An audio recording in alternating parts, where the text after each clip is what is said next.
Hello! Welcome to Okami, but in HD as I shift around in my chair to get comfortable. Probably should have done that before starting, but... a couple things before we begin. I have played this before. I played the original on PS2. Pretty sure it's PS2. And realized now that this intro cutscene plays far too often, but I played the original. So I have some idea of what I'm doing. That is not to say I will remember everything or do everything, but I at least have some idea of what I'm currently doing in the game, at most points. I'll probably forget stuff, but anyway. But I also played this game at a particular time in my life that I actually don't want to remember, but we're gonna play it anyway because I actually do want to play the game again. This is the HD version, if I haven't mentioned that, on Steam. So this is the PC version. It does run at 30 FPS, so I'm recording at 30 FPS, so that's why these videos aren't 60 FPS. It's not me, it's the game. It runs at 30. Except for menus. Menus run at 60. Don't really know why, but that's the case. Let's see, anything else? That's about it. I might batch record these. Normally I do batch record, but I might batch record these like en masse before uploading them. I'm not entirely sure yet. It doesn't particularly matter much because I at least have a semblance of basic understanding of the game, so it's a thing. I ran a test game. Okami. You can see here, 14 minutes, 33 seconds. I skipped all the cutscenes because I've already seen them anyway, it doesn't matter. And I'm just sat in the village at the start. So just did a little test game to make sure it runs. Apart from that, we're gonna start fresh in Okami. HD, in fact. This is a lovely game if you haven't played it. It's 20 bucks for the HD version, which is pretty good. That's probably what these versions should be in general. Remade HD versions of stuff should probably be that cheap because you could get the old version for that cheap probably pretty easily. And most of the time HD versions don't really add that much.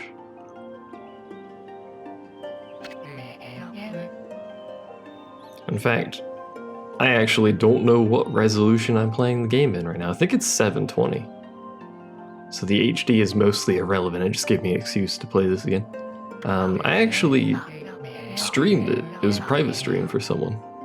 But I actually streamed this game. This is the story, by the way. In case you don't want to listen to me ramble, I guess. This is the story setup for the game itself.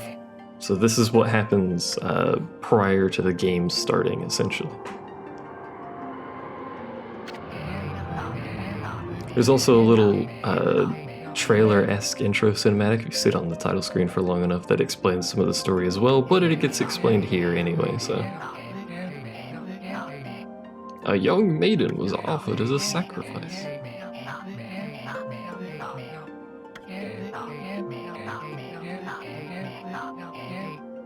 I need to get comfy at some point in this recording, probably. No one dared disobey, except for one man, as is always the case.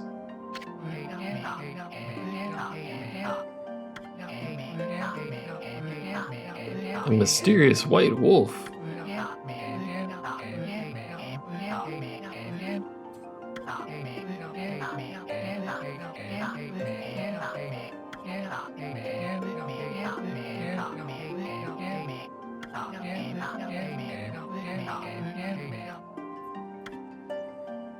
In case you missed it, Orochi is the 8-dragon neck thing, beast, creature, demon.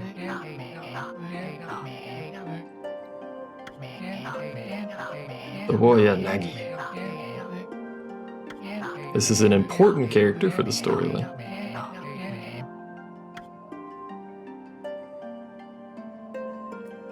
Should probably take note of the form he is shown in there.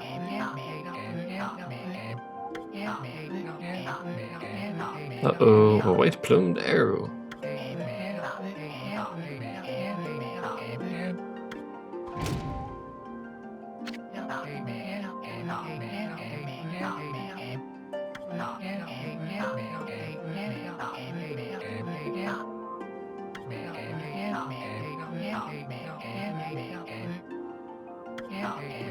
I don't think there's a text speed option. There is a way to fast forward the text, but for some reason it's not always available, and I don't quite know what triggers it.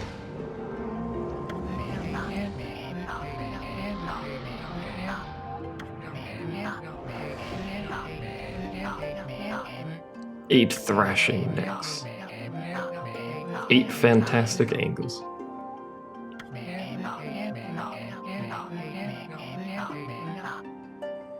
Another important aspect of this is that he is actually a capable swordsman. That's important to note.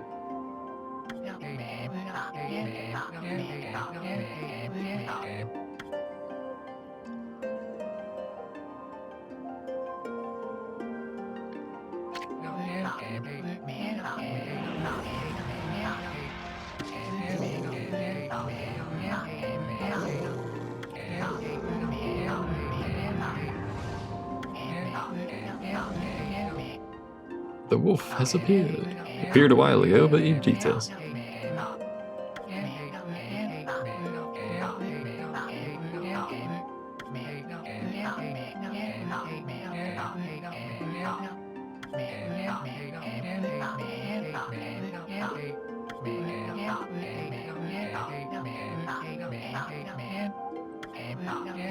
The game, as with most RPGs, as you could probably suspect, the game has a lot of setup at the start of the game.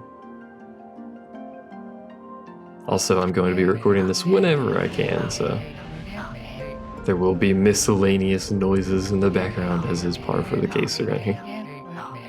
But possibly more so in this series, because I'm just going to basically record it whenever I feel like it. As opposed to attempting to record at reasonable times, I guess. We're just gonna wing it. I don't even know if this is recorded properly. I assume it is. A gigantic tree suddenly sprouted. My God.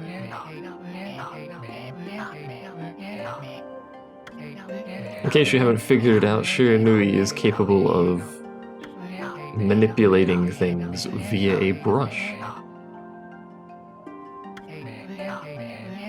Which is the premise of this entire game, is the brush. The rest of the game's fairly simple. It's not a bad game without the brush, but the rest of the game's pretty simple, so. With its last ounce of strength, the majestic wolf gazed heavenward.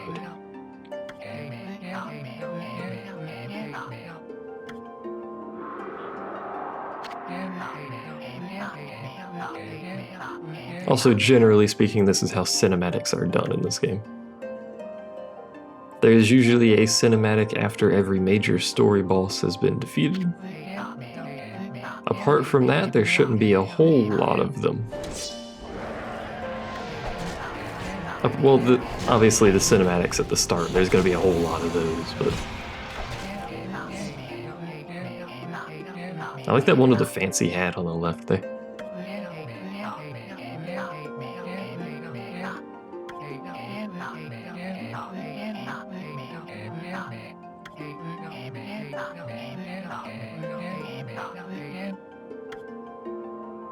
He's winning! Hooray!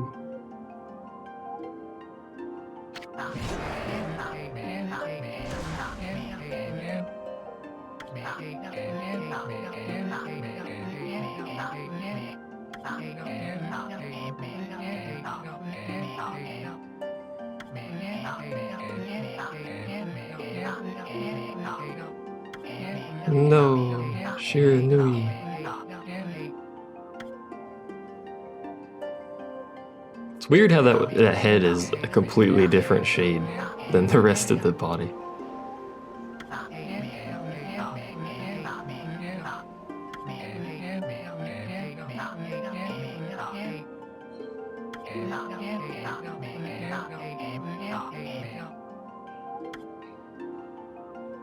must sleep forever.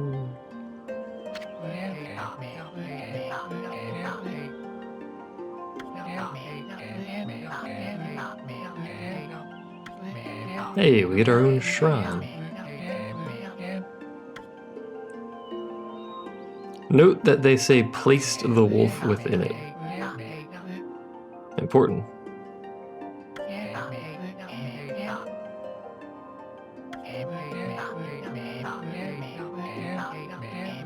Endless peace.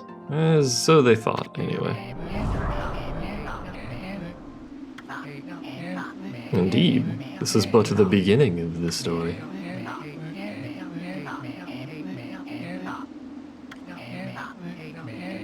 It happened so quickly that no one in the village even took notice. This is the cave mentioned. As you can tell, it's fairly ominous.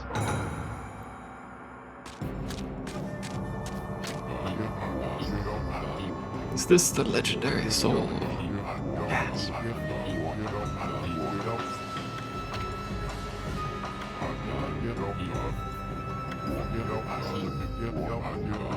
I just want you to take note of his intense vibration he's doing right here. Hey. How's it going?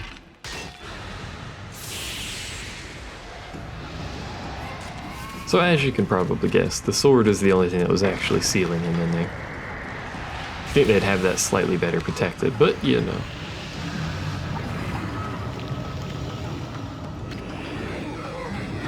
He who seeks power.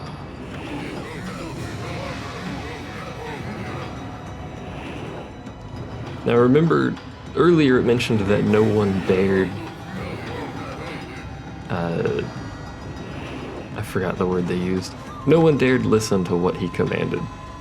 Or no one dared not listen to what he commanded. Words are hard. It's important to this particular part here. Because, you know, he's being told to do something sort of important. And then he flees. Like the coward he is. And this guy bashes his head into things because he's an idiot. Which is not the smartest thing in the world. It is Bringer of Death, so, you know, it's got that going for it, I guess.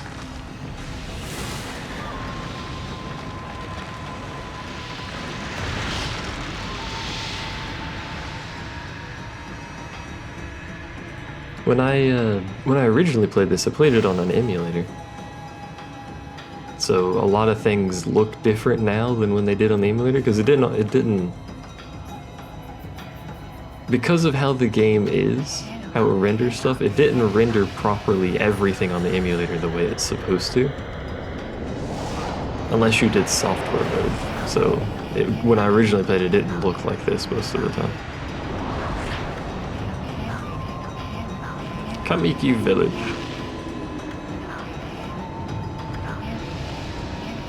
It is here that the real story begins.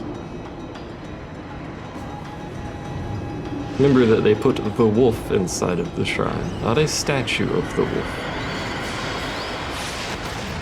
They put the wolf, which is a rather strange thing to do, but you know. Anyway, here's a wood sprite Sakuya. She'll show up occasionally. She has an annoying voice.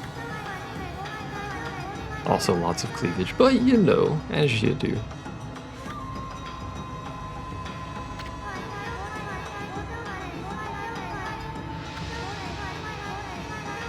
We must act quickly, continues talking.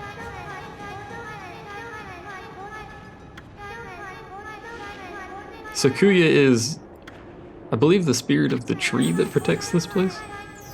Can't remember exactly, but... Shine your divine light upon this broken and polluted world. I told you she had an annoying voice. Get used to it too, because she talks a lot. She shows up all the time too.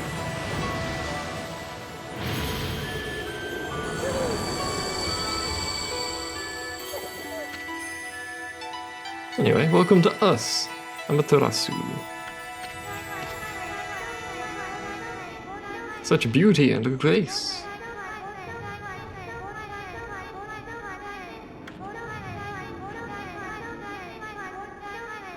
So, once again, another important aspect, our mother and the origin of all that is us.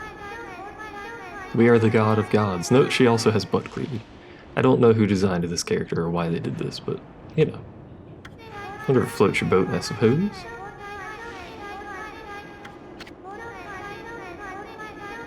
Sits down. Hooray, happiness. Sniffle. Yawns and goes to sleep. That sounds about right for a dog. Be it a god or not. Since your untimely departure.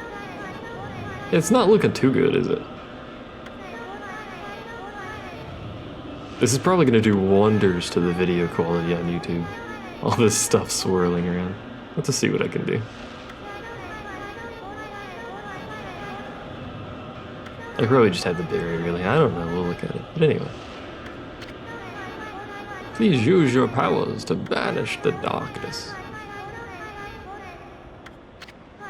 That is our goal for the entirety of the game. The controller is vibrating, by the way. Which we're about to find our next irritating person that will follow us around, basically acting as our guide fairy.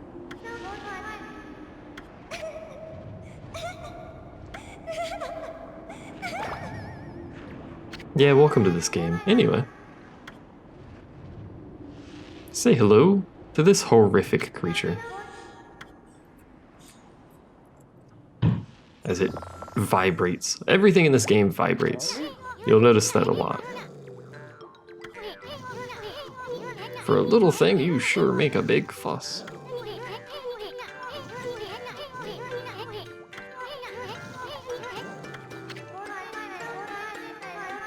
This small creature here that hops around a lot is going to be actually directly with us for the remainder of the game, and will talk constantly. They also provide a lore reason, I guess, for the bestiary and stuff like that. We learn more about Thanks. We learn more about this particular creature later on in the story as well. What do you think? Even cuter than the real thing. I don't know about that. Hey. Can you not stand on my nose, though? You look kind of familiar. You look just like that statue.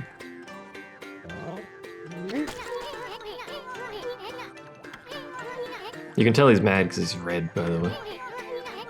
That's how he communicates his emotions, is via colors, apparently. You'll regret messing with the great Isin. Takes up fighting stance. Hey. Seem rather angry about this whole occurrence, my friend. Why is it so dark? Maybe you weren't living in her chest. Wouldn't it be dark there too? Whatever.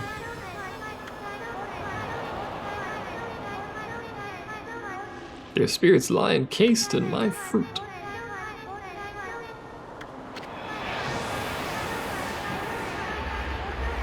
So here is the tree. Well, here's her in tree form, I suppose. Hooray, a normal tree. Isin is pretty worthless in terms of being actually useful for any purpose whatsoever. Mostly because Isin just repeats things that were just said to you.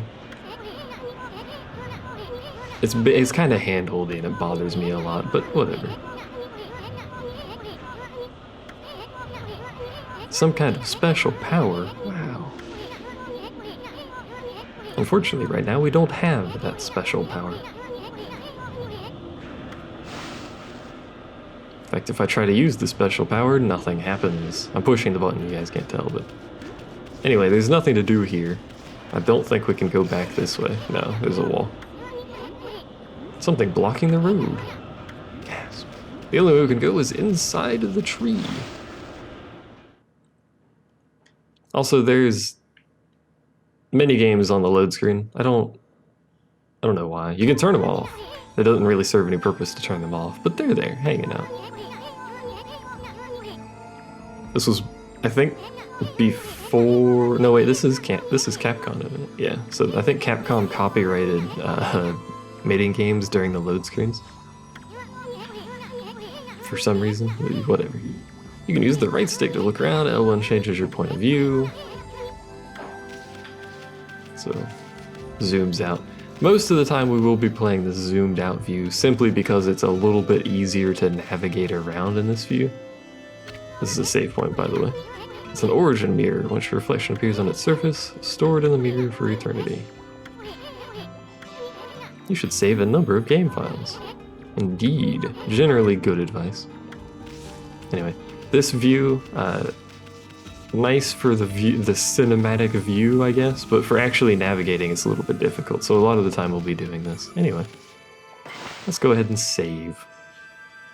Because why not? We'll overwrite the one I had before. You can see we've already been playing longer than the other one, despite not even being to where I was. We're going to get a lot of basic tutorial stuff that I'm going to relatively quickly skim through. This is just telling us how to do a basic tackle attack, which will break pots and such things. And pots will usually contain currency or... Oh, my settings are changed, hold on. Is it changed? Does it invert both? Hold on. Exit options. It does. That goes that way. I need to invert both. There's two different options buttons, and I hate every second of it. Okay. So invert both. There's also a filter option, but I don't actually know what the filter option does, because right now it's on normal. So let's just stop right here real quick. Let's put it on light. I don't think anything actually changes. So I have no idea what that filter option does. Maybe you guys in the comments can actually tell me what the heck is going on with that, because I can't tell the difference. Get a load of that. That chest looks mighty tempting. So he tells us that we can jump and then jump again to do a wall jump. It also has little jumps and big jumps. Just basically just staying there by pressing it firmly. The controls in this are pretty smooth.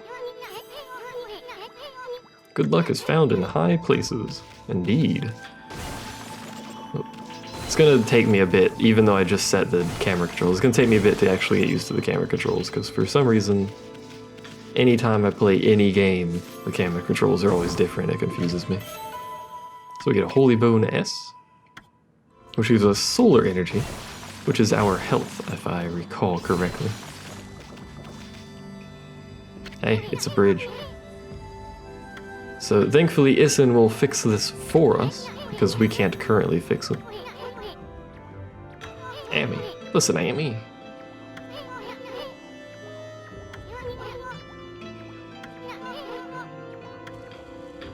Essentially, he's tutorializing how to do a very basic thing that we'll use a lot in this game with the brush. It's a brush god power. And there are indeed 13. By the end of the game, we will have all 13. Not all 13 are useful in combat, not all 13 are useful outside of combat.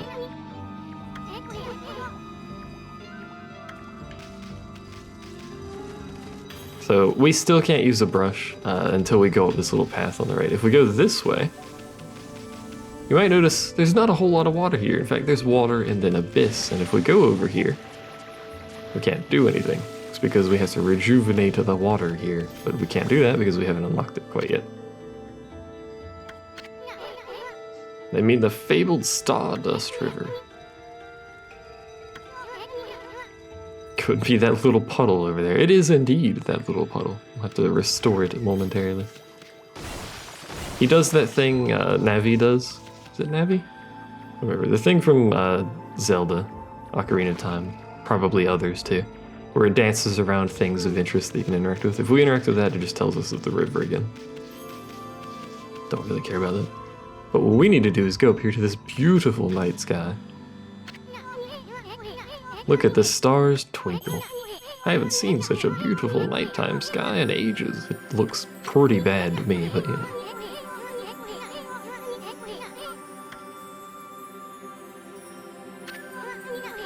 There's one missing. I have to draw the missing star, and he will try to draw the missing star and fail horribly. Also, I'll hit the table with my controller.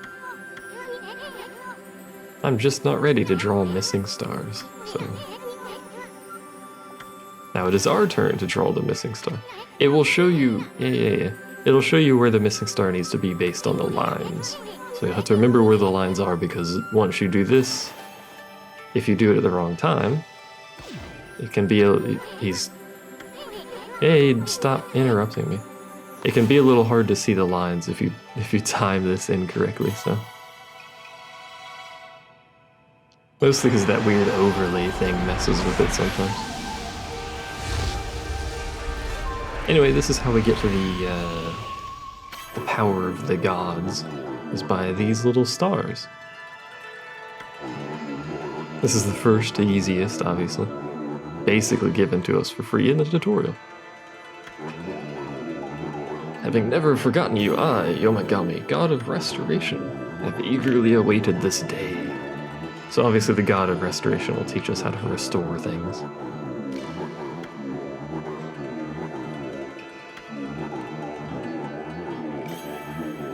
Oh no, scattered.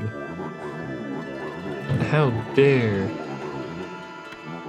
They of course have all become constellations, by the way.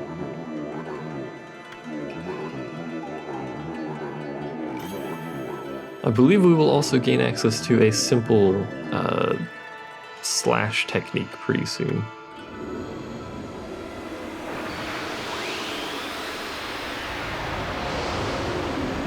This is such a loud cinematic for no reason. Wow, that was Yomagami, the god of rejuvenation. That would mean you were as good with a brush as yours truly. That couldn't be true. I mean, I am a literal god. Of gods, in fact. Not just any god. I am the god. Anyway. If I try to do the slash now, it won't do anything. Somebody used a celestial brush technique while I wasn't looking. Gasp. This is the River Heavens, by the way. There's no way you could pull off a stunt like that. That's what you think, aha. Breaking more stuff, because it gives us money.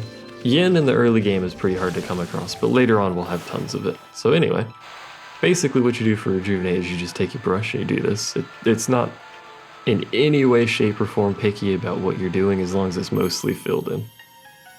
Like so. A river of stardust. Who the heck drew the darn thing? Me, you doofus? It's also faster to swim by spamming this, the X button to jump through the water rather than just normally swimming. I think it's faster to do that. Probably not by much, but hey. So here's the astral pouch, which will get explained to us. Basically, it will consume extra healing items that we essentially don't need, and then will revive us if we die, which hopefully we don't, but knowing me, that's probably going to happen a lot, so get used to that, I suppose. Hey, we got an apple, which goes into the pouch.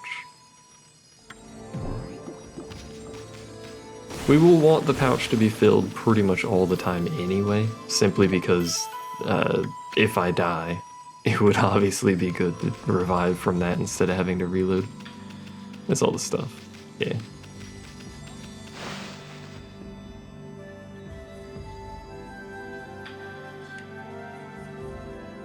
By the way, I don't know why the skip comes up before the load screen finishes.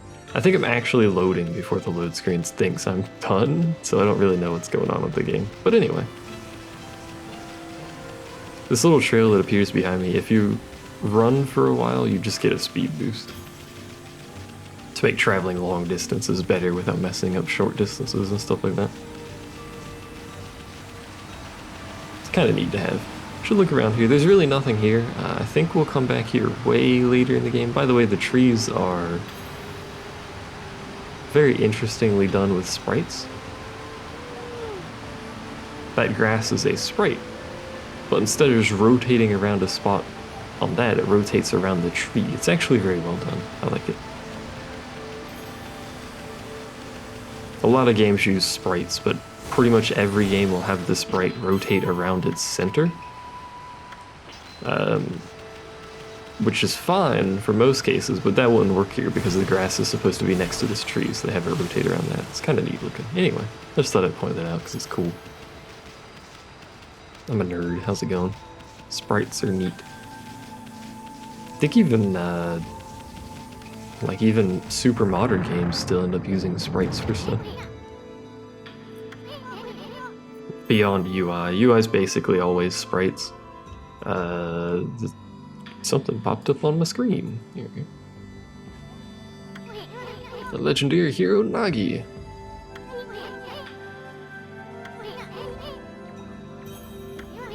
Where the heck are we, Furball?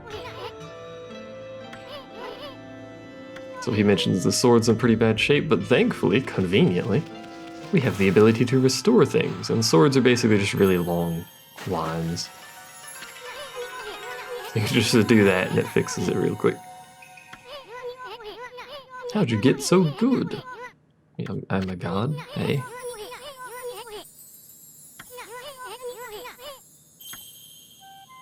This one looks like a rat, apparently. Missing its head. It's not too picky on where those stars go, but sometimes it can be a little wonky.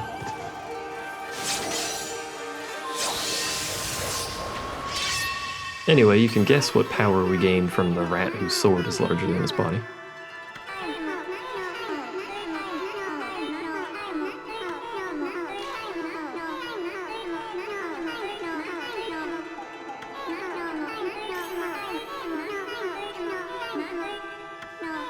I'm at your service. Can I have your sword? Thanks, bud.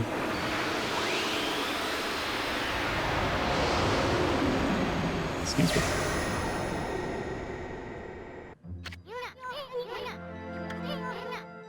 Master of the Power Slash. You're just like that Shiranui. Wowee. It's almost like I look exactly like him.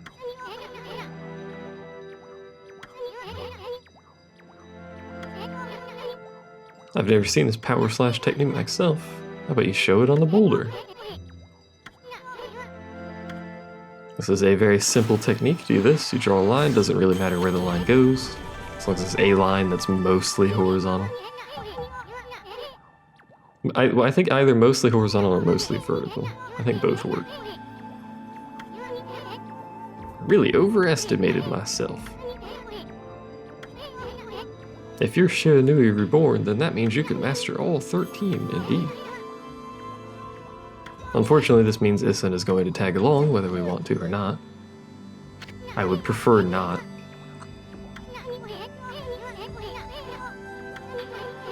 Now that you've mastered the Power Slash, you can cut down that thing Sakuya was talking about. Indeed. The very start of the game. See anything else in this room? There is indeed. Now we can actually do this if you don't want to break a bunch of... It's on a controller, leave me alone. If you don't want to break a bunch of pots by running into them, you can actually do that. Bear in mind, it does take ink, which is now displayed up there in the top left. So if I draw a bunch of stuff in rapid succession... It's gotta be longer than that. There we go. You can see it starts using up the ink pretty quickly. So do bear that in mind, and don't run out of ink if you're, for instance, in combat or something. I don't think there's anything down here, is there? No. I don't think... Can you even jump down there? No. Okay. I couldn't remember. I'm pretty sure I've tried before, but... Oh no, we're blocked in here. How will we ever get out? You also cut down trees and stuff if you really don't like trees. There's no reason to. The trees don't give you anything when you cut them down, and you don't lose anything when you cut them down. And now we get a tutorial on combat. At this point in the game, the combat's super simple because we only have the slash. And we only have one basic weapon, so the divine instrument on the back is our weapon. You can have 2 equipped at a time. There's a variety of types of them. So these guys are super simple. Once you've caught them off guard and turned them black and white, you can use your brush, and certain enemies are weak to certain things later on, I'm pretty sure, but these guys in particular are weak to Power Slash. Unfortunately I got hit, because I'm a garbage man, but Spirit Globe S restores a little solar energy. Solar energy is our health. I don't know if I've explained that before, but I didn't get a perfect rating because I got hit, because I'm an idiot. What else is new?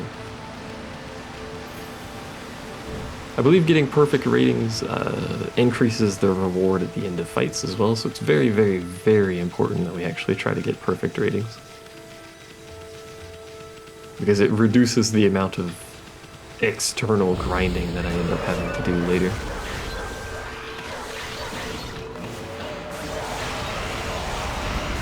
The combat in this game is pretty fluid. It's actually a really fun combat. Fills up ink. We don't need to fill up ink because we only have 3 and we don't use that much anyway. So you see we doubled our yen reward for getting a perfect score in that fight, which is very, very useful. You don't really need levels in this game. In fact, are there levels? I can't remember. I don't think there are levels. I'll have to check. I can't remember exactly. Oh yeah, there's this stuff. That's what it is. Here's the 13. There you go. So you can see what they require. Squiggles, straight line. Logbook, travel guide, bestiary, map. This is our equipment. We don't really have anything, but you can see it. And this is essentially our leveling system. We can't do anything with it right now, but you get to pick and choose what stats to increase. But it's not a traditional leveling system. So it's not like we need to grind random encounters to level up our character or anything like that. The random encounters are mostly if we're gonna need yen, which, as long as I continue getting perfects on my encounters, I shouldn't need to do too much of that, but I can do that off screen anyway, don't really matter. Not terribly important. Just breaking these for now because the yen we actually get from these pots is basically equivalent to a fight anyway, so it's a pretty good idea to try and pick this stuff up early. Is there anything under this rock? I don't think so. Nope. Sometimes there's stuff in the rocks.